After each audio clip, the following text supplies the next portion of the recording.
customer is looking to get an estimate to have their wall either repaired or replaced. So we've got a Platteville wall, very tall Platteville wall at places, along their property line over here. For 18 feet, right over here, you'll see that it's collapsed. And there's an 18-foot section here, kind of starting at this garden wall. We've got about 18 feet, and it goes back behind the garage over here. I want to say it was like 56 inches tall is the average, because it starts off at about 60 inches over here, and then down there it's shorter. So and we'll say 56 inches tall at 18 feet. We'll need to take out the old stone, set it aside, and then try and reuse it. And we're going to supplement using Fond du Lac and Chilton as the supplemental stone in here. So I really have no idea how much can be reused. Let's say 50% can be reused or will be reused, something along those lines. I can't even tell. It's fallen in here. So what really needs to happen, and we're also going to bid to replace this wall. So my pencil was getting not very sharp, so I'm just going to go over here and kind of read off what my numbers are. So, but first of all, underneath this area right here, so you see how the deck steps come down here. This is the tallest part of the wall, and it's not even close. It's probably about 8 feet tall back here. This part of the wall is in good shape. It's actually wet set. It's not really pushing forward. It's staying where it's supposed to be. So what I suggested is that we leave this part as it is, and we disassemble starting just from what you see above the steps. Okay, so this area coming down right along here. So part of the reason is because we're actually really close to the neighbor's house, and if we take this apart, I'm afraid of what it's going to do to it, to the soils here. So I understand that this is going straight up and down, and we're going to build a wall with a batter to it, and I explained to her that it's just going to have to be that way for, like, there's going to be I shouldn't say I said that. What I said is there's going to be a transition.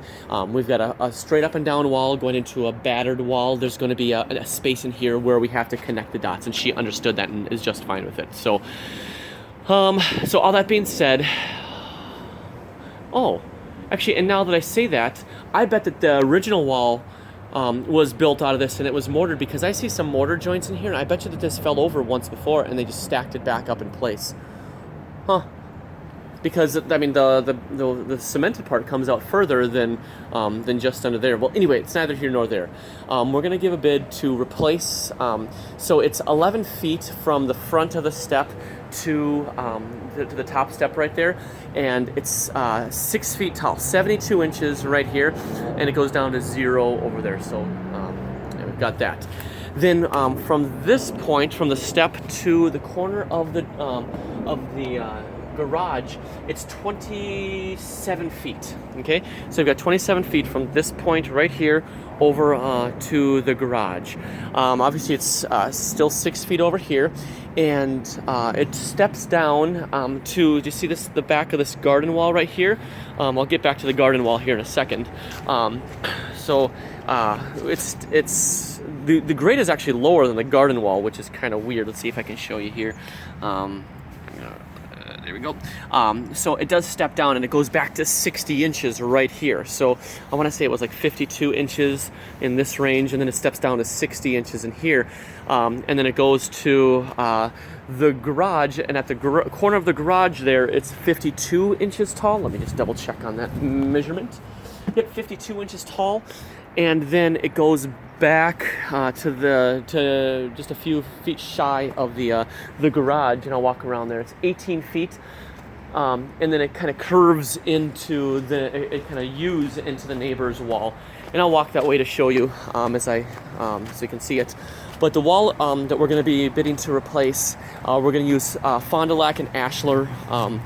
Fond du Lac and Chilton in a random Ashlar pattern.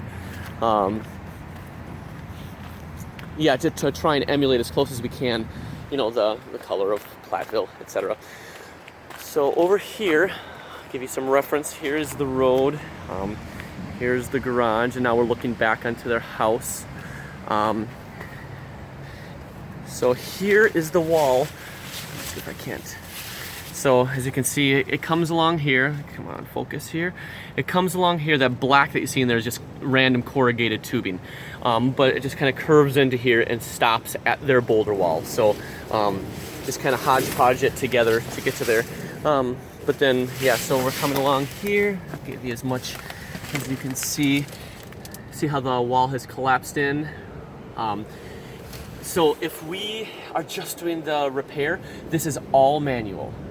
All manual. So it's a lot of labor to, not that if we replace it, it's not a lot of manual, but I told her that if we do replace it, that little garden wall will, at least a 10-foot section of it, so we can get up and into it, we're gonna take that out and then we'll reinstall it. So we'd come up over here and have access to it through here. And you see the little garden wall right here? That kind of it goes from here around and over to there. We're gonna have to disassemble a section of this. It looks like it was tried to be PL'd together, but everything is loose. So I hope you can still hear me. I just had a phone call. So yeah, I think that's everything that we need. This, we should have access for dumpster on the street. Well, actually, we are on East Minnehaha Parkway at this point. So this is the back area, even though this is Laverne Avenue. Well, actually, Laverne might be to the east of this intersection, and Minnehaha might be to the west. So